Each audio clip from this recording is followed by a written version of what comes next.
నమస్తే, నేను మీ రాధిక. వెల్కమ్ టు టీటెల్. అయితే ఈ రోజు మనము మహాధర్నలో భాగంగా మనం ఇందిరా పార్క్ లో ఉన్నాము. ఇక్కడ అనేక రంగాల నుంచి ఇక్కడికి రావడం జరిగింది జనాలు. దానికి సంబంధించి బడ్జెట్, కేంద్ర బడ్జెట్ అనేది ప్రవేశపెట్టడం జరిగింది నిర్మలా సీతారామన్ గారు. మన తెలంగాణకు ఎలాంటి బడ్జెట్ కేటాయించారు, దానికి సంబంధించి మన దగ్గర DYFI నుంచి వెంకటేష్ గారు ఉన్నారు. వారితో మాట్లాడి మనం తెలుసుకుందాం. నమస్తే అండి, ఎలా ఉన్నారు?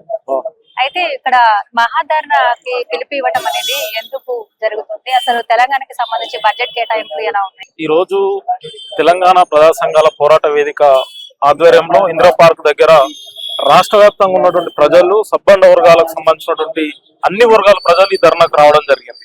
ఈ ధర్నా ముఖ్య ఉద్దేశం ఏంటంటే, కేంద్ర ప్రభుత్వం ఫిబ్రవరి 1వ తేదీన పార్లమెంట్ లో నిర్మలా సీతారామన్ గారు, మన ఆర్థిక శాఖ మంత్రి గారు, బడ్జెట్ ప్రవేశపెట్టడం జరిగింది. 56 లక్షల కోట్లతో ప్రవేశపెట్టినటువంటి బడ్జెట్ లో తెలంగాణ రాష్ట్రానికి 0 నిధులు కేటాయించినటువంటి పరిస్థితి ఉన్నది.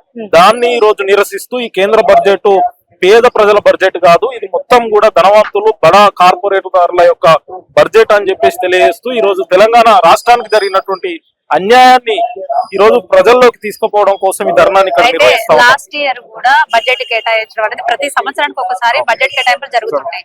ప్రతి సంవత్సరం కూడా బడ్జెట్ కేటాయించడం అనేది అభివృద్ధిని బేస్ చేసుకొని కేటాయిస్తున్నారు. మరి ఈ సంవత్సరం ఎందుకు తెలంగాణకి 0 బడ్జెట్ ఇవ్వాల్సిన అవసరం వచ్చిందంటారు?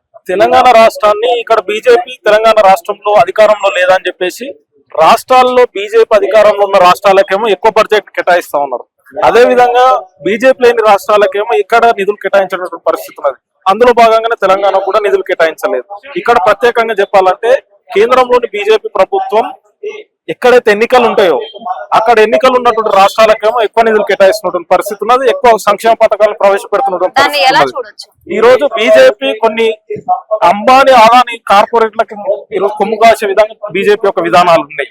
కాబట్టి పేద ప్రజల యొక్క కడుపు కొట్టే విధంగా ఈ రోజు ఈ బీజేపీ యొక్క విధానాలు ఉన్నాయి. దీన్ని ప్రతి ఒక్కరు కూడా వ్యతిరేకించాల్సిన అవసరం ఉన్నది. ప్రధానంగా నిరుద్యోగ సమస్యలు దేశంలో పెరిగిపోతున్నటువంటి పరిస్థితి ఉన్నది. ఎక్కడ కూడా బడ్జెట్ లో 76 నిమిషాల పాటు మన ఆర్థిక శాఖ మంత్రి గారు మాట్లాడారు.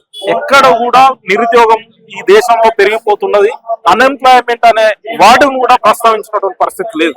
అందుకోసం ఈ రోజు రోజుకు నిరుద్యోగం పెరిగిపోతా ఉన్నది. ఈ నిరుద్యోగాన్ని నిర్మూలించాల్సినటువంటి కేంద్రంలోని బీజేపీ ప్రభుత్వం ఎక్కడ కూడా నిధులు కేటాయించినటువంటి పరిస్థితి ఉన్నది. ఏ విధంగా మరి ఈ రోజు యువతకు ఉపాధి అవకాశాలు కల్పిస్తారు? ఎక్కడ కూడా ఉపాధి గురించి మాట్లాడినటువంటి పరిస్థితి లేదు. కాబట్టి కేంద్ర ప్రభుత్వాన్ని మేము డిమాండ్ చేస్తా ఉన్నాం. ఈ రోజు మీరు ఏదైతే బడ్జెట్ ప్రవేశపెట్టిరో ఆ బడ్జెట్ ని సవరించండి. పేద ప్రజలు, ఈ దేశంలో ఉన్నటువంటి కార్మికులు, కర్షకులు, విద్యార్థులు, నిరుద్యోగ యువతకు లాభం చేకూర్చే విధంగా నిధులు కేటాయించాలని చెప్పేసి ఈ రోజు DYFI మేము డిమాండ్ చేస్తాం.